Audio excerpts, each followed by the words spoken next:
Et on file en cuisine maintenant avec vous, Albin Texera, bonjour. Bonjour Jacques, bonjour à tous. C'est l'heure de notre rubrique Déjà en cuisine. Alors, qui est votre invité ? Aujourd'hui, c'est Cédric Burtin, chef 2 étoiles à Saint-Rémy, près de Chalon-sur-Saône, en Bourgogne. Bonjour chef.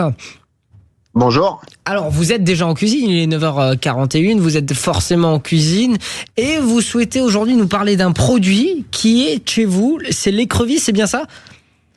Ouais, tout à fait, l'écrevisse, ouais, c'est notre crustacé d'eau douce. Votre crustacé d'eau douce. Alors moi, j'ai découvert que ça venait un peu de Chalon-sur-Saône, qu'on en trouve pas mal dans votre région.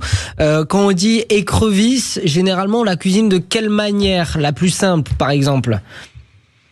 Alors moi, pour la cuire, j'aime bien pour le coup, au lieu de la pocher, souvent les gens ont tendance à se dire qu'il faut la faire dans un courbouillon, la pocher. Moi, j'aime bien la rôtir à l'huile d'olive. Quand elle est vraiment entière, la rôtir 1 à 2 minutes. Je trouve qu'on en conserve vraiment tous les arômes et la texture de la chair derrière est vraiment plus intéressante. C'est quoi la chair de l'écrevisse ? C'est une chair ferme ? C'est quoi ? La chair de l'écrevisse, vous avez quelque chose qui a beaucoup de finesse, un petit peu de fermeté et en même temps du moelleux. Enfin, c'est vraiment le homard d'eau douce. On est vraiment sur ce crustacé qui a cette légère fermeté, mais en même temps c'est pas du tout élastique quand elle est bien cuite et c'est vraiment une texture qui est très intéressante. Donc si on est fan du homard, on sera fan de l'écrevisse, c'est bien ça ? Ouais. C'est noté. C'est sûr. Et c'est un peu moins cher. Est-ce que c'est ouvert, on va dire, à plus de personnes de cuisiner l'écrevisse que le homard ? C'est aussi ça l'avantage ? Ah, c'est pas forcément un produit aujourd'hui qui n'est pas onéreux. Ça a été un produit qui était pas très onéreux il y a quelques années en arrière et on en trouvait beaucoup. Aujourd'hui, pour l'approvisionnement, c'est beaucoup plus complexe qu'il y a une vingtaine d'années. C'est un petit peu plus dur à trouver et c'est un produit qui est plutôt onéreux pour le coup maintenant parce que c'est souvent de la petite taille. Enfin, on parle de, voilà, il y en a 8-10 par kilo, contrairement à un homard qui fait entre 5 et 600 grammes habituellement quand on travaille dans les restaurants. Donc c'est pas forcément, faut pas l'acheter pour se dire que c'est pas onéreux, loin de là.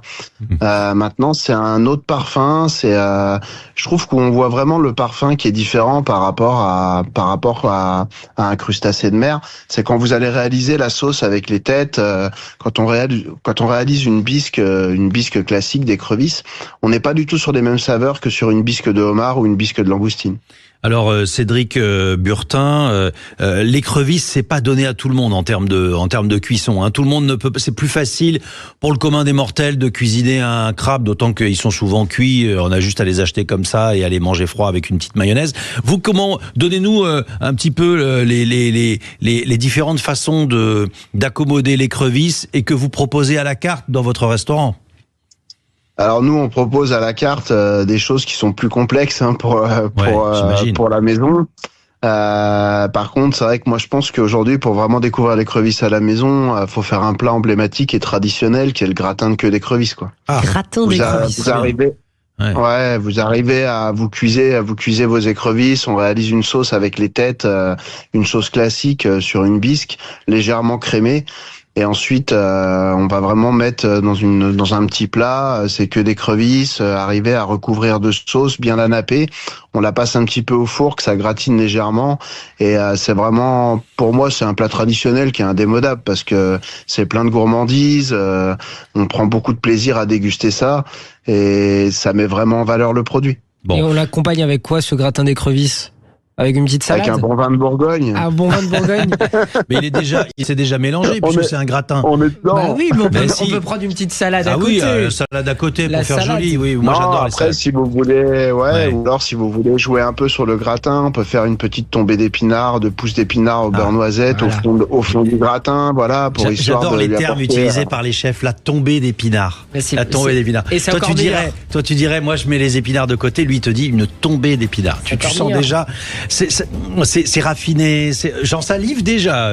Vous me la mettez de côté pour midi ? Pas de problème. Bon. Très bonne journée à vous, c'était un plaisir. Merci d'avoir été sur Sud Radio ce matin. Vous êtes chef cuisinier au restaurant gastronomique qui est à côté de Chalon-sur-Saône. À Saint-Rémy, exactement, en Bourgogne. Et si vous souhaitez avoir cette recette du gratin d'écrevisse, vous pouvez retrouver tous les conseils du chef Cédric Burtin sur notre site internet sudradio.fr. Merci Albin, on vous retrouve tout à l'heure. Dans un instant, Guy Carlier, puis ensuite ce sera au tour de Anthony